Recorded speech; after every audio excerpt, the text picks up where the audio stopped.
Isa pong mapagpalang umaga sa bawat isa sa atin at lalong higit sa ating Panginoon. At ito pong live po na ito ay nagmumula po sa Door of Faith Church, Pila, Laguna, sa pangunguna po ng aming pastor, sa Pastor Paul John Landa, at from District 6 sa pangunguna po ng aming Ma'am Cheryl Manansala. So isa pong mapagpalang umaga po sa bawat isa. At bago pa man po tayo magpasimula ay tayo po'y umawit sa ating Panginoon.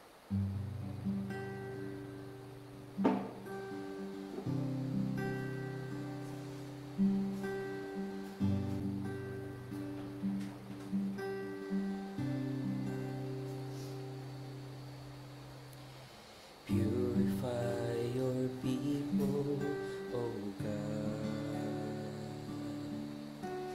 Cleanse us with your fire, O Lord.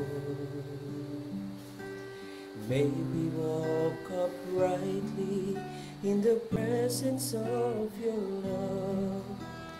Purify your people, O God. Purify your people, O God. Cleanse us with your fire, O Lord. May we walk uprightly in the presence of your love. Purify your people, O God. Make us holy, Lord, we pray. In your likeness, righteous in our ways. Let this be our praise to the glory of your grace. Purify your people, O God. Purify your people, O God. Cleanse us with your fire, O Lord. May we walk uprightly in the presence of your love. Purify your people, O God. Make us holy, Lord, we pray. In your likeness, righteous in our ways. Let us be a praise to the glory of your grace. Purify your people, O God. Make us holy, Lord, we pray. In your likeness, righteous in our ways. Let us be a praise to the glory of your grace. Purify your people, O God. Purify your people, O God. Purify your people, O God. Kaya minsan pa, Panginoon, bago pa man po kami magpasimula ng aming pag-aaral po sa umagang ito, Panginoon, linisin po ninyo aming mga puso. Kayo po, O Diyos, na nakakaalam ng tunay na motibo po nito, aming Panginoon. Tulungan po ninyo kami na patuloy na kayo po ang magsiyasat sa amin, sa tunay naming kalalagayan, at kung ano man po yung mga karumihan at mga pagkakasala na aming nagawa na hindi ayon sa inyong kalooban, aming Panginoon. Tulungan po ninyo kami, linisin po ninyo aming mga puso, at patuloy na kayo lamang po ang mataas sa buong gawain na ito. Panginoon, dalangin ko po sa inyo na kayo po ang patuloy na mangusap sa bawat isa sa amin sa pagsama at patnubay ng inyong banal na Espiritu. Kayo po ang patuloy na mataas sa pangalan ng Panginoong Hesus. Amen. Muli po, isa pong mapagpalang umaga sa bawat isa. At dinig naman po ako sa live po na ito. For sure naman po, magandang umaga po sa bawat isa po sa atin. At ang ating pong pag-aaralan po sa mga oras po na ito ay atin pong mababasa sa aklat po ng unang Korinto, chapter 3, verse 1 to 9. Ulitin ko po, ang ating pong pag-aaralan po sa mga oras po na ito ay atin pong mababasa sa aklat po ng unang Korinto, chapter 3, verse 1 to 9. Samahan po tayo nawa ng Panginoon. Amen po. So sabi po rito, ang hawak ko pong Biblia ay hango po sa magandang balita Biblia, chapter 3, verse 1. Sabi po rito, mga kapatid, hindi ko kayo makausap bilang mga taong nagtataglay ng Espiritu. Kailangan kausapin ko kayo bilang mga taong namumuhay pa ayon sa laman at mga sanggol pa sa pananampalataya kay Kristo. Gatas ang ibinigay ko sa inyo noon at hindi matigas na pagkain, sapagkat hindi ninyo kaya iyon. Subalit hanggang ngayon ay hindi pa rin ninyo kaya, sapagkat nananaig pa sa inyo ang laman. Ang inyong pag-iinggitan at pag-aaway-away ay palatandaan na makasanlibutan pa kayo at namumuhay ayon sa laman.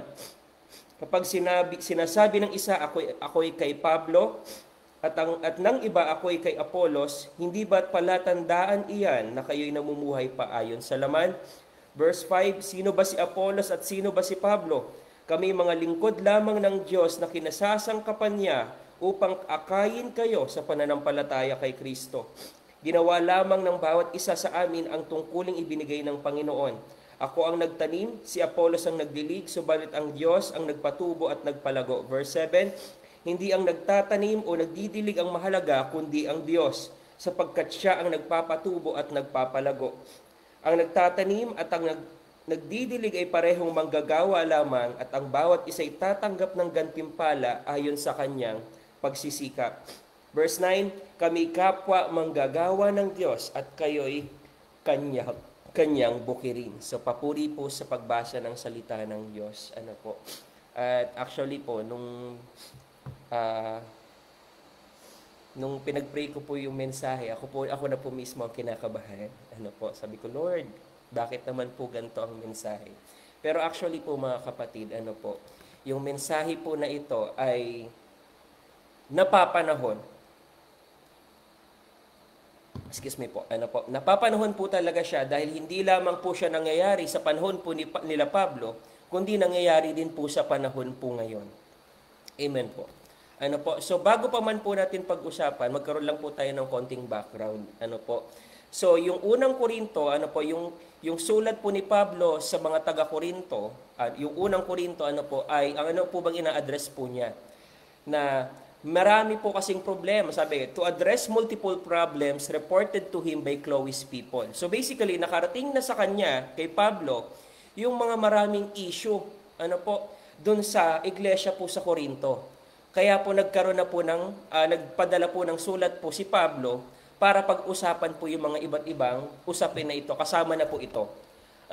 At mapapansin po natin na sa mga naunang mga chapter, ay mapapansin po natin na pinag-uusapan na po ni Pablo yung mga division. Particularly, patungkol saan?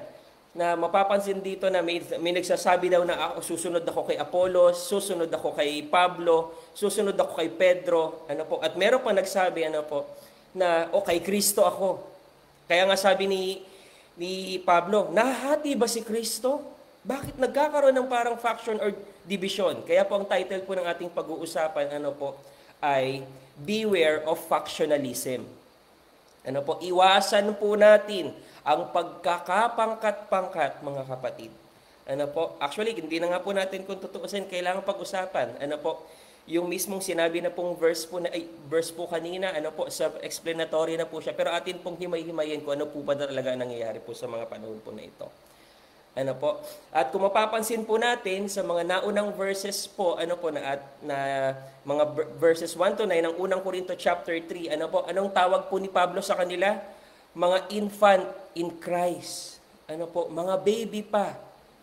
Actually, pag binasa nga po natin yung mga naunang chapter, ang ganda po ng pagkakasabi po ni Pablo sa kanila. Hindi po sila nagkulang pagdating sa kaalaman, sa gifts, ano po? Pero sa kabila noon, mga kapatid, sa kabila ng knowledgeable sila, pinagpala sila ng Panginoon, meron silang mga gifts coming from the Holy Spirit, pero ang taging sa kanila ni Pablo ay mga infant. Bakit daw po? Kasi hindi pa nila kayang kainin yung mga matitigas na pagkain o yung mature doctrine. Ano po? Kasi bakit? Umaasta pa daw po sila, ano po, na mga makamundo. Yung katotohanan nga daw po na nagkakaroon ng inggitan, nagkakaroon ng mga pagtatalo-talo among Christian followers. Ano po? At gumagawa ng mga dibisyon, ano po, ay nagpapatunay na namumuhay pa rin po sa laman at mga bata pa rin po sa pananampalataya. Masakit po siya, ano po, pero kung ito po ay mensahe po para sa atin mga kapatid, tanggapin po natin ito. Dahil kailangan po natin itong mapakinggan. Kasi bakit po? Ano po, nangyayari po kasi itong, biruin po ninyo mga kapatid, ilang taon na ang nakalipas. Ano po? At even now, it happens yung gantong sitwasyon. Ano po? So ang question kasi unang-una sa lahat, bakit ba tayo gumagawa ng mga pagkakapangkat-pangkat? Bakit tayo gumagawa ng mga dibisyon? Or make it personal. Bakit gumagawa ka ng sarili mong ng pangkat? Bakit ka pumipili ng pastor na gusto mong sundin? Higit pa doon sa pastor na nagpapastol sa iyo. Ano po? Actually, hindi ko magbibigay masyado ngayon mga kapatid ng mga maraming verses. Ano po? Pero ito po yung mga tatlong dahilan lang, pag-usapan po natin. Na bakit nagkakaroon minsan ng mga pagkakapangkat-pangkat, ano po, doon sa mismong loob ng church. Yung pagdating sa mga pastor, ano po, sa pamimili sa mga pastor, ganito ganyan. Ito po yung una, celebrity culture. Ano po, alam na po natin ibig sabihin po nito. Pag sinabi natin celebrity culture po mga kapatid, ano po, kunyari isang pastor ay lagi natin masabi natin lagi nakikita sa TV o lagi nakikita natin sa mga iba't ibang mga gawain, ano po, sa Facebook or anything, na minsan yung mga followers, yung mga tagasunod ni Kristo, ano po, they tend to lean on that person na wow, okay itong pastor na to. Gusto ko pag ito yung pastor na nagsasalita, o for example this devotion. Pag ito yung pastor na nagsasalita, makikinig ako. Ano po? And it happens, mga kapatid. Sabi po dito, followers tend to lean on to some leaders who is popular. Paano naman po yung mga kapatid, yung mga pastor na hindi man lagi sila nakikita, pero nagtatapat sa Panginoon? So iba na yung mga pag-iisip po natin, hindi po dapat mga ganon. Ano po sabi nga po dito, minsan dumadating tayo sa punto na kung saan, yung pagtatapat natin, loyalty becomes about the leader's style, charisma, or popularity. Mga kapatid, hindi po dapat ganon. Ano po? At pangalawa, differences in biblical interpretation and teaching style. Ano ibig sabihin po ng mga kapatid? Na meron kasi mga ibang pastor, mga iba't ibang pong lingkod ng Panginoon, na may iba't iba naman po talagang gifts na binigay ng Panginoon. May iba pong magaling pagdating sa mga logi-logi, interpretations. Merong iba na magaling talaga when it comes to practical. Pagdating sa buhay. So, ibig sabihin ba nun, mga kapatid, hindi magaling to pagdating sa ganito, ayoko dito. Hindi po dapat ganun, mga kapatid. Bilang tayo pong mga tagasunod ni Kristo, lahat po ng mga pastor na tinawag ng Panginoon, yan po ay binigay sa atin ng Diyos para magpastol at magturo po sa atin. Sabi nga po dito, pastors differ in how they teach or interpret Scripture. Members may feel one pastor is deeper or more spiritual than the another. Nangyayari po ito na parang mas si pastor ganito, mas magaling magturo, mas malalim magturo kaysa dito sa pastor na ito, ang babaw lang magturo. Wag na po tayo magkaila mga kapatid, nangyayari po talaga ito. At patawarin po tayo ng Panginoon. Dahil gumagawa tayo ng listahan natin, lahat naman po iyon mga kapatid ay tinawag ng Diyos. Ano po? Sabi nga, merong mga tupa. Ano po? Na mas gusto nila yung mga theological exposition. At yung iba naman, mas prefer yung practical application. Kailangan ba mag-away-away? Minsan nga nakakalungkot isipin mga kapatid, wala namang ginagawa yung mga pastor sa pastor, pero ginagawa natin, parang pinagkukumpara natin ng bawat isa. Mga kapatid, may iba't iba silang pagkakatawag sa iba't ibang iglesia. Kasi yun yung kailangan ng iglesia na iyon. Opo, mahalaga yung mga exposition pagdating sa salita ng Diyos. At mahalaga din naman mga kapatid when it comes to yung practical application. Wag po nating pagtitimbangin yung mga bagay po na iyon. Ano po? Wag po nating pagsabungin yung mga pastor. Ano po? At pangatlo, yung panghuli po, sabi po dito, spiritual pride and comparison. Actually, mga kapatid, hanggat maaari, iniiwasan ko mag-example eh. Ano po ibig sabihin ng spiritual pride and comparison? Ito po daw po yung isa sa mga dahilan bakit tayo nagkakaroon ng pangkat-pangkat.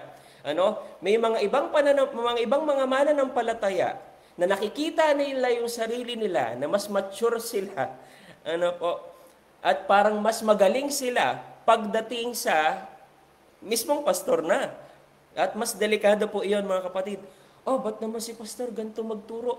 Dapat siya ganito, ganyan. Mga kapatid, magpasiyasat po tayo sa Panginoon. Baka di po natin napapansin, meron ka ng pride. Kaya kasiguro kapag itong pastor na ito, yung tatayo at magsasalita, hindi ka na nakikinig.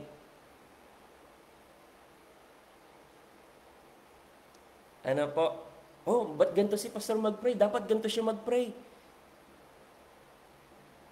Mas magaling ka na sa dapat ikaw na nagpastor, mga kapatid.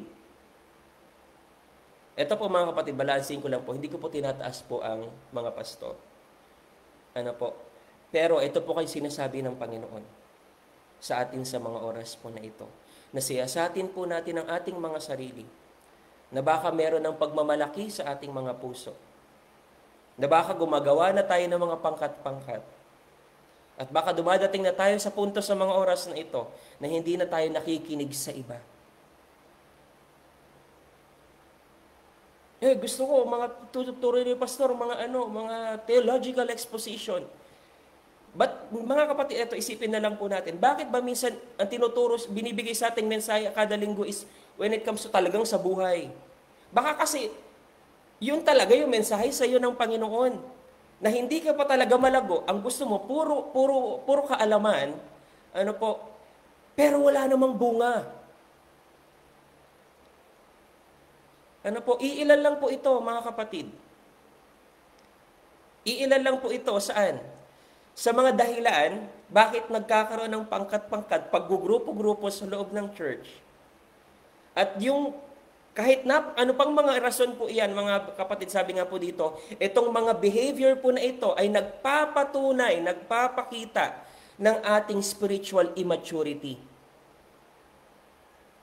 Sabi nga po dito, it ultimately reveal our spiritual immaturity no matter how much knowledge or how many gifts we may have. Kung ganito tayo umasta, nagpapakita na tayo kumikilos pa rin sa mundo. It simply shows that we are still spiritual infants in Christ. Patawarin po tayo ng Panginoon, mga kapatid. Magpaayos po tayo sa mga oras po na ito. So anong kailangan po nating gawin? Unang-una sa lahat, we need to recognize all leaders as servants, not celebrities. Gaya nga ng sinabi po ni Pablo sa verse 5 and 6, sabi po rito? Sino ba si Apollos at sino si Pablo? Kami mga lingkod lamang ng Diyos na kinasasangkapan niya upang akayin kayo sa pananampalataya kay Kristo. Ginawa lamang ng bawat isa sa amin ang tungkuling ibinigay ng Panginoon. Ako ang nagtanim, si Apolos ang nagdilig. Subalit ang Diyos ang nagpatubo at nagpalago. Tayo minsan kasi ang gumagawa, mga kapatid, ng mga celebrities.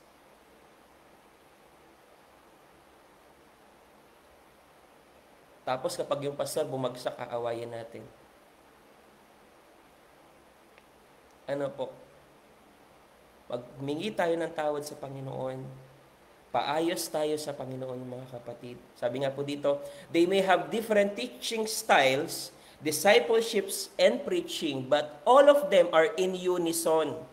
Ano po? Iba't iba man po sila, o si pastor na ganito, lagi man nakikita sa live, mayroong ibang mga pastor na, sabihin na natin na, hindi man nakikita sa live pero nagtatapat. Lahat ng iyon, iisa lang ang trabaho nila.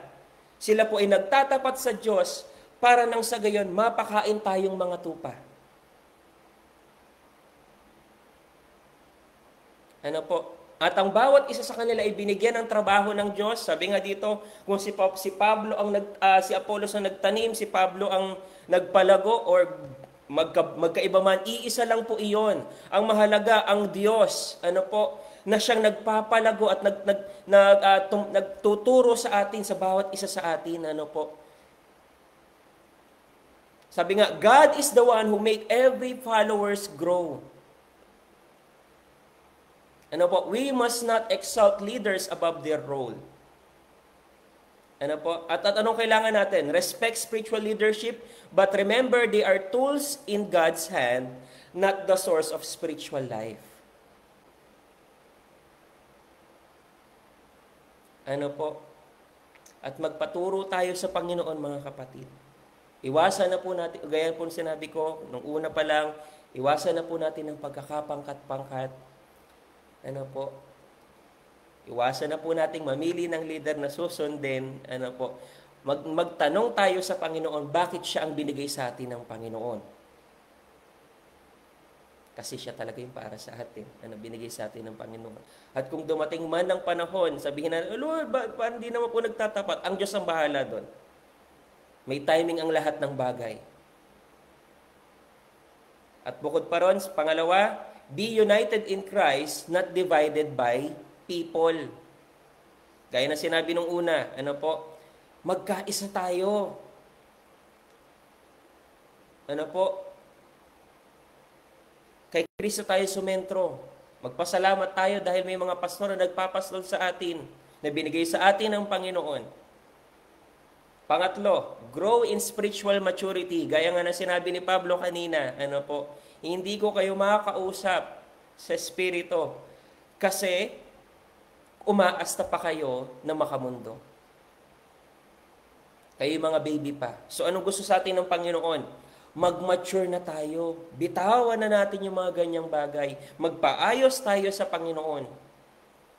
Ano po? Ano gusto sa atin ng Panginoon? That we outgrow spiritual maturity and stop acting with envy, pride, or rivalry. Kaya gaya sinabi ko, iwasan na natin yung yung tawag doon, pagsabungin yung mga pastor natin. Ano po, wala naman silang ginagawa. Kung may ginagawa man, ano po, sabi gaya na sinabi ko kanina, ang Diyos ang bahala po sa kanila. May timing po ang lahat ng bagay. At kung kaya mong sabihan, ano po, pero wag tayong kikilos ng base sa laman. Dapat lagi tayong nakaayon sa Espiritu ng Diyos. Ano po? At gaya nga na sinabi ko, minsan, kung sabihin na natin na minsan, pag-ewang-gewang yung pagtuturo ng pastor, ba't di natin ipag-pray sila? Lord, baka naman po pagod lang si pastor, kaya po nasabi niya iyon. Lord, baka ganito, ganyan. Tulungan natin yung pastor po natin. I-lift up natin bilang tayo mga tagasunod ni Kristo. Kasi sila yung nagpapakain sa atin. Sila yung nagpapalakas sa atin. Ano po?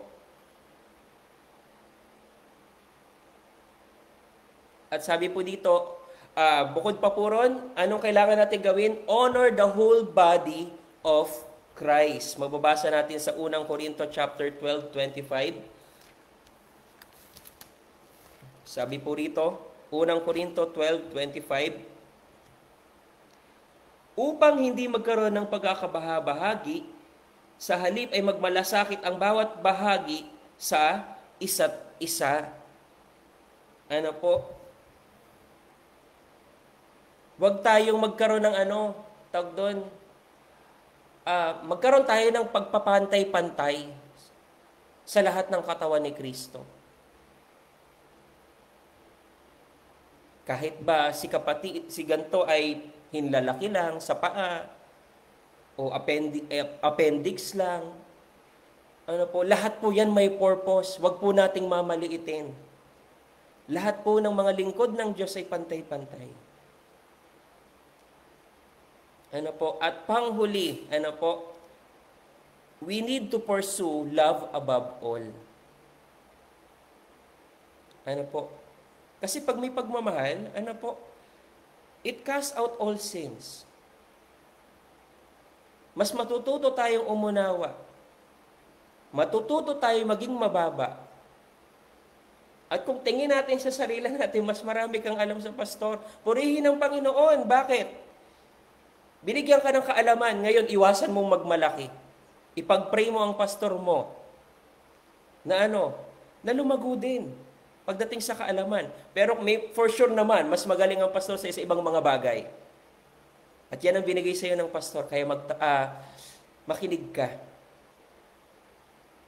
What we must do?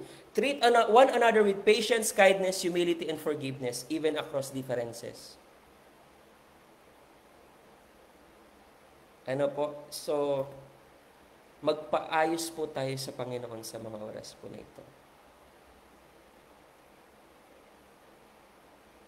Kung meron man kayo mga sama ng loob, magpalinis at magpaayos po tayo sa Panginoon. Huwag tayong kikilos, ng ayon sa laman. Bagkus in the end, kumonsulta po tayo sa pamantayan at sinasabi ng salita ng Diyos. Amen po ba? At kung meron man tayo na parang inaay na lingkod ng Diyos, magpasiyasat tayo sa Panginoon. Baka gaya nga na sinabi ko kanina, baka naman kapag dumating na yung mismong pastor mo na nagtuturo sa iyo, ay hindi ka na makinig. Hindi kaya gaya po nito, mga kapatid. May mga, for example, may mga nagla-live po every day sa page po natin. Tapos kapag hindi mo nakita yung gusto mong nagtuturo, hindi ka na makikita. Ayoko niyan, swipe up na lang. Wag po ganoon. Baka sayang yun. May mensahe pala sa iyo ang Panginoon, iniwasan mo pa. Iwasan na po natin yung pagkakapangkat-pangkat.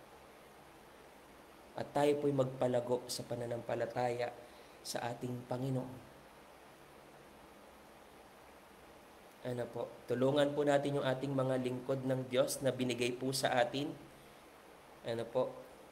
Ginamit po sila ng Panginoon para po tayo din ay lumago sa iba't ibang aspeto.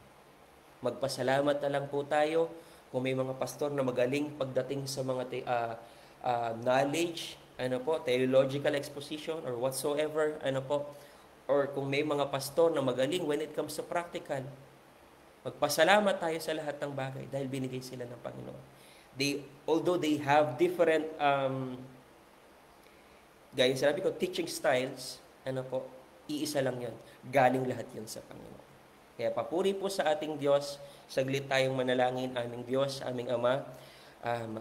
Unang-una po sa lahat, humihingi kami ng tawad sa mga pagkakasala, Panginoon. Minsan gumagawa kami ng sarili naming mga listahan, Panginoon, kung sino lamang yung mga pakikinggan. Minsan nagkakaroon pa kami ng pagkukumpara-kumpara. Bakit si ganito? Bakit si ganyan? Panginoon, patawarin po ninyo kami. Minsan dahil nagkaroon kami ng kukunting kaalaman, Panginoon, ay nagkakaroon na kami ng pagmamalaki sa aming mga puso. Panginoon, patawarin nga po ninyo kami. Hindi po namin napapansin na sa ganong astahan po namin ay spiritual immature pa po pala kami. Kaya Panginoon, tulungan po ninyo ang bawat isa na magkaisa kami at magpasalamat kami, Panginoon, dahil may mga lingkod na ginagamit kayo sa amin para kaming lahat ay lumago. Pinupuri namin kayo at pinasasalamatan sa mga oras po na ito. At dalangin namin, Panginoon, kung ano yung mensahe po na ito ay talagang humipo sa puso ng bawat isa sa amin. Magpakababa sa amin, Panginoon, at patuloy na mataas at magkaroon ng dahilan para ang bawat isa ay magkaisa. Kaya minsan pa nagpapasalamat po kami sa inyong kabutihan, sa inyong kabanalan, at sa inyong pag-iingat sa amin.